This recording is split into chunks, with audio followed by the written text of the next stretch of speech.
ഇതാണ് നിത്യാനന്ദ ആശ്രമം. ഞാൻ എൻ്റെ കവാടത്തിലാണുള്ളത്. ഓം നമോ ഭഗവതി നിത്യാനന്ദായ. അപ്പോൾ നിത്യാനന്ദ ആശ്രമത്തിലെ കാഴ്ചകളാണ് ഇന്ന് ഈ വീഡിയോയിലുള്ളത്.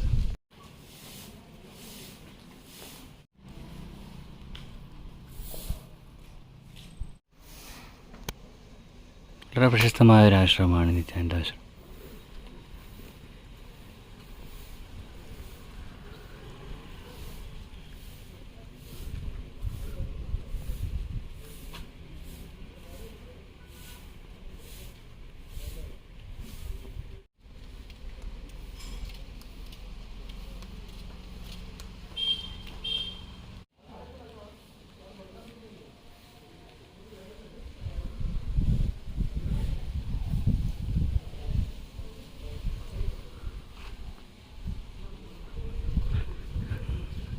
ആദ്യം നമുക്ക് ഇവിടെ പോകാം. നിത്യാനന്ദ ധ്യാന മന്ദിരാണ്.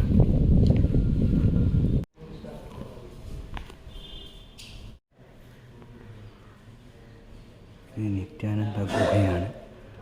പ്രവേശന സമയം 5:30, രാവിലെ 5:30 മുതൽ 5:30 വരെ, വൈകുന്നേരം 5:30 വരെ ഉണ്ട്. ഈ ഭാഗം അടച്ചിരിക്കുകയാണ്.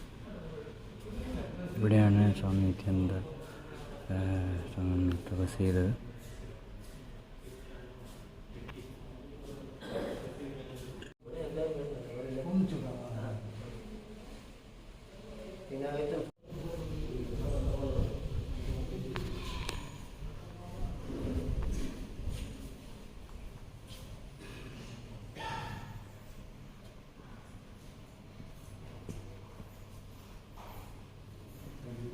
ഇതാണ് നിത്യാനന്ദൻ്റെ ഫോട്ടോസൊക്കെ ഉള്ള സ്ഥലം. ഇതാണ് നിത്യാനന്ദയുടെ ഫോട്ടോ. സ്വാമി ഭഗവാൻ നിത്യാനന്ദ. ഓം നമോ ഭഗവതി നിത്യാനന്ദായ.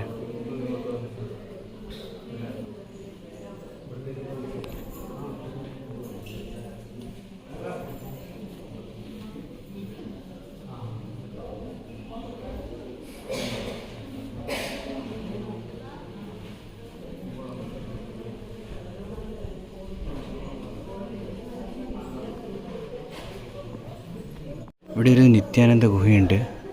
ഇവിടെ ക്യാമറ അനുവദനീയമല്ല.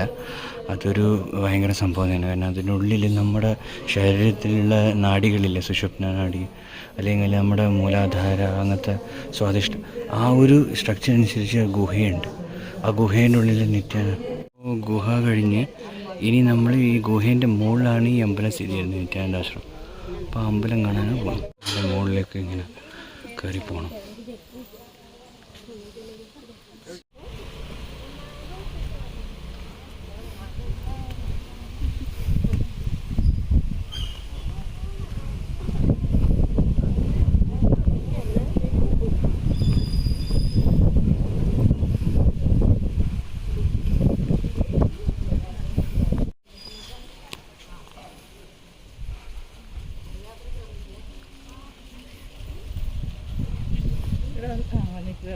ഇല്ല ഇവിടെ നിന്ന് മതി. ഇവിടെ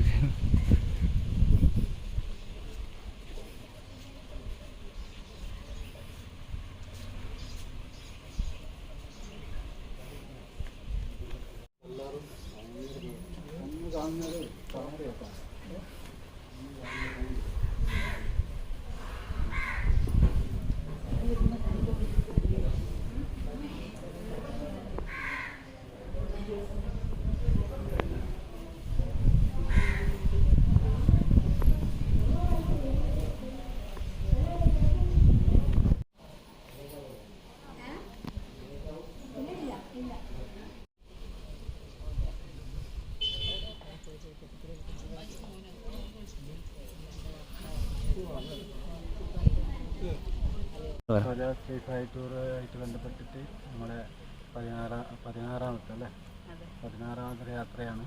നിത്യാനന്ദ ആശ്രമത്തിൽ നിന്ന് ബ്ലോഗർ അനൂപുമായിട്ട് കുറച്ച് നേരം സംസാരിക്കാൻ പറ്റിയതിൽ വളരെയധികം സന്തോഷം. Thank you. ഈ സോജാ രജീഷ് എന്നൊരു ടൂർ ഇതിലാണ്. ഇവിടെ നിത്യാനന്ദ ആശ്രമത്തിലൊരു ഗുഹയുണ്ട്, നിത്യാനന്ദ ഗുഹ. അപ്പോൾ അന്ന് അദ്ദേഹം ഇവിടെ ധ്യാനം ചെയ്തതും ഇവിടെ സ്ഥലമായിരുന്നു ഈ നിത്യാനന്ദ ഗുഹ എന്ന്. അതൊരു സംഭവം തന്നെയാണ്. അതെനിക്ക് കാണിക്കാൻ പറ്റില്ല, കാരണം മൊബൈൽ അനുവദനീയമല്ല, അതിൻ്റെ ഉള്ളിൽ ക്യാമറ അനുവദിക്കില്ല. അപ്പോൾ അതൊരു എക്സ്പീരിയൻസ് തന്നെയാണ്. അതിൽ എന്താ പറയുക, നമ്മുടെ ശരീരത്തിൽ ഏറ്റവും പ്രധാനപ്പെട്ടതായ ഇപ്പോൾ മൂലാധാര, സ്വാധിഷ്ഠാന, അനാഹത, അങ്ങനത്തെ ഇതില്ലേ, അതിൻ്റെ അനുസരിച്ചിട്ടുള്ളതാണ് ആ ഗുഹേനുള്ളിലെ അറകളൊക്കെ. അപ്പോൾ ആ വിഷയവുമായി ബന്ധപ്പെട്ട് അറിവുള്ളവർക്ക് അതിനെക്കുറിച്ച് കൂടുതൽ പറയാൻ സാധിക്കും. എന്നാലും അത് കാണേണ്ട സംഭവം തന്നെയാണ്.